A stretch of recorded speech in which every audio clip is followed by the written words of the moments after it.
Twitters from the Atlantic by Barry Mahoney. Baking bread. Expats in many countries, and particularly those in Spain, Portugal and France, will quickly discover many wonderful bakeries. Forget the plastic bread on sale in the supermarkets, but that wonderful bread baked in relatively small quantities by people who recognise that it's the taste of real bread that buyers are looking for. I like a simple, freshly baked loaf of bread, preferably white, and with a dark and crispy crust. However, I still cannot quite find the taste and texture of a loaf that I used to like in the UK, despite having a wonderful bakery in the village where all types of loaves are baked. I am pleased I had the foresight to pack the bread maker when we left the UK. I tried several models over the years, and all failed after a few months, and it was friends who recommended a model made by Panasonic. Well, 12 years later, the bread maker is still producing 2 or 3 loaves a week, with additional loaves made for friends and neighbours.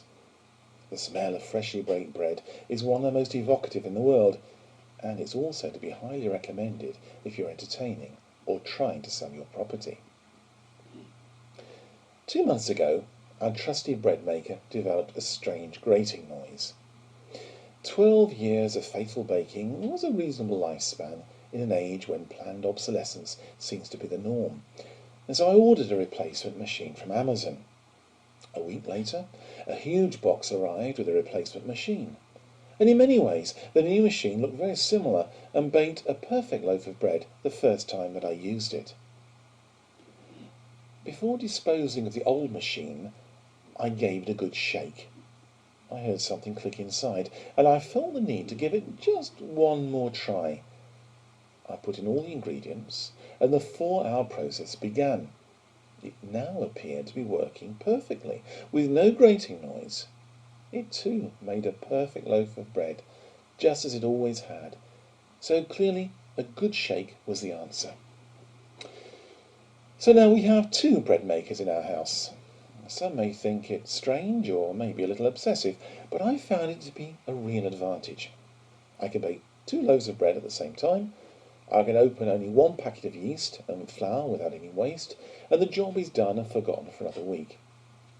Another advantage is that I am in control of the ingredients. There are no added preservatives, and salt and sugar are kept to a minimum, unlike loaves purchased in the supermarkets. Also, bread is very cheap to make at home, which is another advantage during these difficult times. Yeast has been difficult to find in Spain and the Canary Islands. Bread making machines are not popular in Spain, and most home bakers use freshly yeast from their local bakery. But this is not advised for use in bread making machines, and dried yeast is not easy to get. I usually rely on thoughtful friends bringing a supply of yeast from Tesco or Sainsbury's in the UK, although in an emergency I can get an expensive supply from the El Corte Inglés department store. During my first hesitant attempts at bread making in the Canary Islands, I used levadura en polvo, which I thought was dried yeast. The dreadful result sent me heading for the dictionary, where I discovered that levadura en polvo is actually baking powder.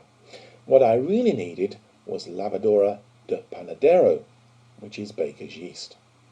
So if you're tempted to bake your own bread, have a look at the expat survival section of my website, where I've included further details.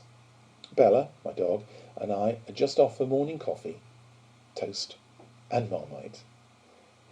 If you enjoyed this Twitter, have a look at my website, www.barrymahoney.com, and thank you for listening.